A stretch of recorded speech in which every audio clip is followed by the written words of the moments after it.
Bismillahirrahmanirrahim. Assalamualaikum warahmatullahi wabarakatuh. Ke bawah Duli Maha Mulia Paduka Seri Baginda Sultan Haji Hassanal Bolkiah Muazzuddin Wad Daulah, Ibni Almarhum Sultan Haji Omar Ali Saifuddin Sa'dul Khuriwaddin, Sultan dan di-Pertuan Negara Brunei Darussalam telah berkenan menghantar titah perutusan tahniah kepada Tuan Yang Terutama Mian Muhammad Shahbaz Sharif berikutan dengan pelantikannya sebagai Perdana Menteri Republik Islam Pakistan yang ke-23.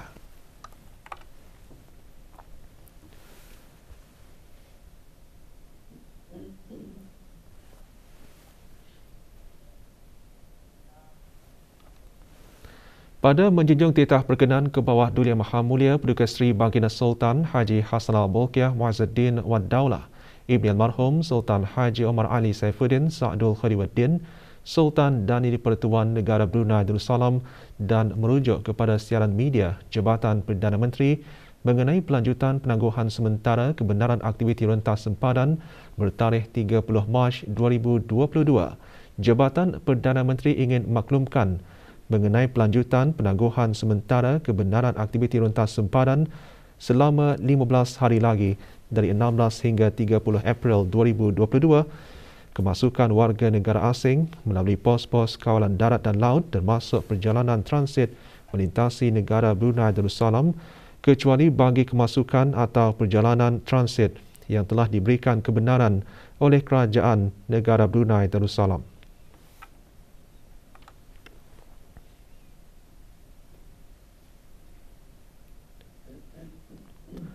Kemasukan dan perjalanan transit melalui negara Brunei Darussalam hanya boleh dipertimbangkan bagi kenderaan-kenderaan yang mempunyai permit lintas batas dan penyata kebenaran transit yang dikeluarkan oleh Kerajaan Negara Brunei Darussalam dengan jaminan atau sokongan daripada pihak berkuasa negara yang berkenaan dengan dikenakan syarat dan prosedur kemasukan yang sedia ada bagi tujuan atas urusan rasmi kerajaan, persekolahan, perkhidmatan kecemasan seperti ambulans, polis dan tentera dan vaccinated transport operators yang berdaftar di luar negara dengan permit lintas batas yang dikeluarkan oleh Kerajaan Negara Brunei Darussalam bagi penghantaran bekalan import yang penting.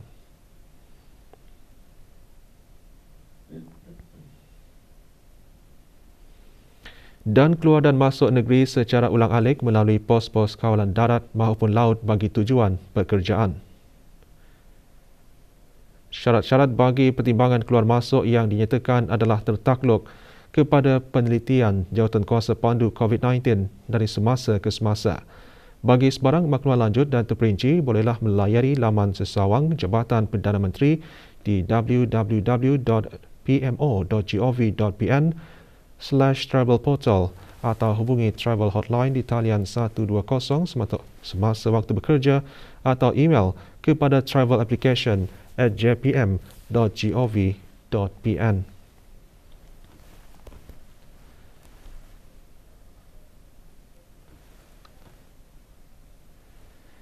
...757 dos vaksin telah diberikan kepada kanak-kanak berumur 5 hingga 11 tahun pada 12 April 2022 yang membawa kepada jumlah keseluruhan pemberian dos pertama vaksin kepada 7,568 dos iaitu 17.6% dalam kumpulan umur tersebut. Sementara itu, liputan bagi penduduk negara ini yang telah menerima 3 dos vaksin adalah pada kadar 62.4%. Yang Berhormat Datuk Seri Setia Dr. Haji Awang Muhammad Isham bin Haji Jaafar, Menteri Kesihatan, memaklumkan perkara itu semasa sidang media situasi terkini jangkitan COVID-19 yang berlangsung kemarin di Dewan Al-Afiah, Kementerian Kesihatan.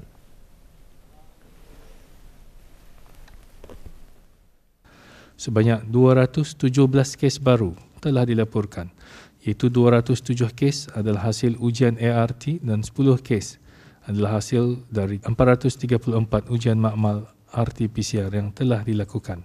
Oleh itu, jumlah keseluruhan kes yang dilaporkan di negara Brunei Darussalam setakat ini ialah 139,278 kes. Statistik harian COVID-19 yang lain pula adalah seperti berikut. Terdapat satu kes dikategorikan dalam kategori 5, yakni mereka yang memerlukan rawatan di unit rawatan intensif ataupun ICU. Manakala tidak ada kes sedang berada di kategori 4, yakni mereka yang memerlukan bantuan oksigen dan di bawah pemantauan rapi. Sebanyak 350 kes telah disahkan sembuh yang membawa jumlah kes yang sembuh kepada 136,663 kes. Jumlah kes aktif pula ialah sebanyak 2,399 kes, iaitu 48 kes sedang berada di hospital, manakala 2,351 kes sedang menjalani pengasingan diri di rumah. Majlis Tadarus Al-Quran terus direkan oleh pelbagai pihak di negara ini bagi meraih pahala berlipat ganda di bulan Ramadan. Kemarin, Kementerian Kesihatan meneruskan Majlis Tadarus Kementerian berkenaan yang diselajurkan dengan penyampaian derma kepada anak yatim. Majlis kali ini diadakan di Surau Dafwatul Arsh, Hospital Pengenalan Isteri Hajah Mariam, daerah Temburong.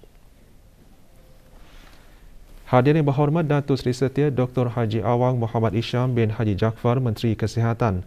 Pada majlis ini, 8 anak yatim daripada warga kekitangan Hospital Pengenalan Isteri Hajah Mariam dan Pejabat Kesihatan Temburong menerima sumbangan derma. Majlis ini merupakan salah satu aktiviti keagamaan tahunan yang diadakan secara bergilir di keempat-empat daerah dalam sama-sama menyemarakkan lagi bulan Ramadan.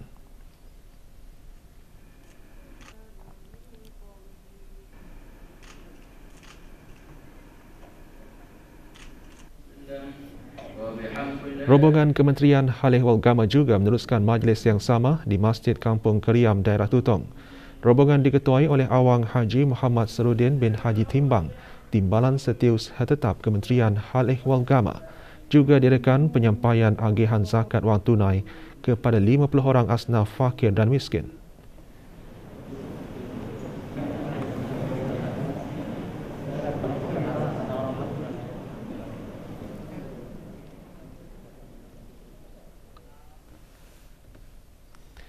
$3,999 anak yatim yang berdaftar di bawah Jabatan Pembangunan Masyarakat JAPIM menerima sumbangan derma daripada Tabung Anak-anak Yatim, Tabung Dana Anak Yatim Daerah Brunei dan Muara dan Bank Islam Brunei Darussalam BIBD pada tahun ini.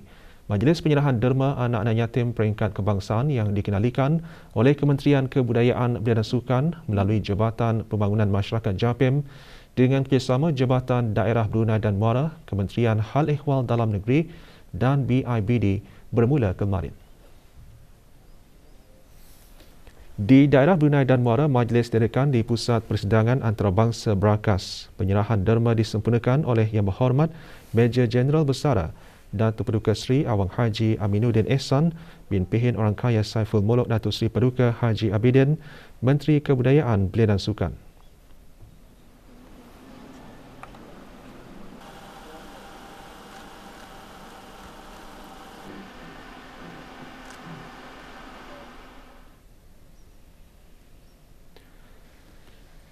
Sementara di Dewan Bredex Jerudong, derma disampaikan oleh Pengiran Muhammad Amir Rizal bin Pengiran Haji Mahmud, Setiausaha Tetap Pentadbiran Kewangan dan Estet, Kementerian Kebudayaan Belia dan Sukan.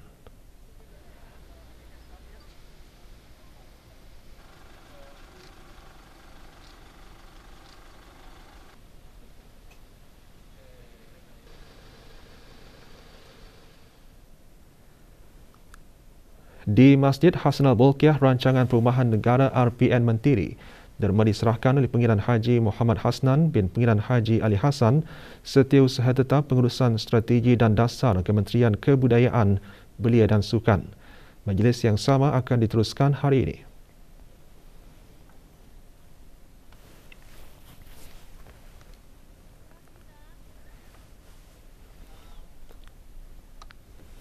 Tingkatkan imunisasi dan perlindungan diri dengan mengambil dos penggalak. Kita ikuti promo ini. Assalamualaikum. Apa khabar kita? Sihat kita? Sudah kita ambil dos penggalak ke? Booster bah booster. Sudah. Halumnya. Baik, kita dengar lepasan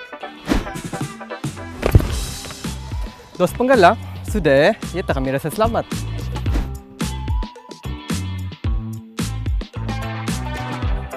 Selamatkan dos penggalak anek. Ya, ianya selamat. Bis kita yang telah menerima 2 dos vaksin dapat dilindungi daripada COVID-19 terutamanya gejala yang teruk. Akan tetapi imuniti akan berkurangan selepas beberapa tempoh yang tertentu. Nyata dos penggalak ini diberikan supaya imuniti kita ni meningkat semula.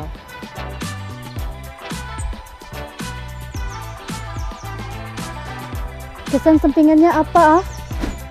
Setiap individu yang menerima vaksin penggalak mengalami kesan sampingan yang berbeza. Antaranya adalah sakit di tempat suntikan, demam atau ngalih yang boleh disembuh sendiri atau dapat dikurangkan dengan memakan ubat seperti paracetamol. Jika mengalami kesan sampingan yang teruk, kita dinasihatkan untuk berjumpa doktor. Aku ni hindi jo apa-apa. Laju-laju ambil dos penggalak ke mana? Nggak ada yang bisa selamat, kecuali kita semua selamat. Nah, dengar kita sudah tahu. Nakas tadi ke pusat vaksinasi bersama melindungi.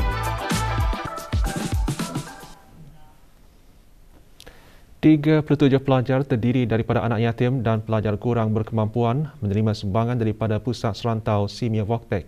Majlis berlangsung di pusat berkenaan di Gadong. Penyampaiannya disempurnakan oleh Awang Alias bin Haji Abu Bakar, Pengarah Pusat Serantau Simia Voktek. Para penerima terdiri daripada pelajar-pelajar sekolah menengah program Riayah wa Muharbah Kementerian Pendidikan. Sumbangan dihasrat dapat meringankan perbelanjaan di bulan Ramadan dan menjelangnya bulan Syawal. Majlis merupakan salah satu program yang diungkapkan oleh Pusat Serantau Simia Voktek melalui ahli jawatan kuasa Musalla Ar-Raudah Simia Voktek bagi mengambil fadilat dan keberkahan bulan Ramadan.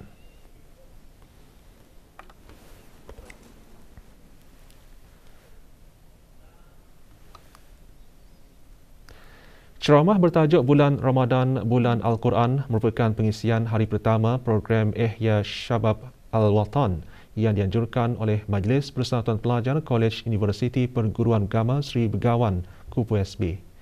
Ceramah yang disampaikan oleh Awang Helman bin Haji Salim, Pengarah Pusat Kajian Fiqh Al-Usrah Kupu SB, antara lain menyentuh mengenai ganjaran membaca Al-Quran yang digandakan kerana ia merupakan ibadat teragung di bulan yang suci ini. Penceramah juga menggariskan antara ibadat-ibadat yang terkait dengan Al-Quran dalam bulan Ramadan adalah tilawah, khatam dan menambah hafalan. Program berlangsung di Surau Kupu SB.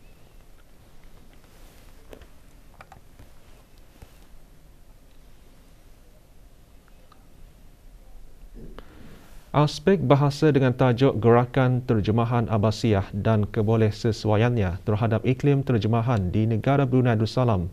Satu catatan reflektif dikupas pada siri pembentangan ke-7, siri Kongres Antarabangsa Bahasa, Sastra dan Budaya Melayu sempena Bulan Bahasa. Siri pembentangan kali ini menampilkan pemakalah dari Universiti Brunei Darussalam, Dr. Dayang Siti Badriah binti Haji Muhammad Yusof. Pembentangan juga mengupas dengan lebih lanjut mengenai kegiatan penterjemahan di negara Brunei Darussalam, khususnya dalam aspek terjemahan Abbasiyah. Dianjurkan oleh Dewan Bahasa dan Pustaka DBP Brunei melalui bahagian pembinaan dan pengembangan bahasa. Majlis secara maya dihadiri oleh 167 peserta. Intelek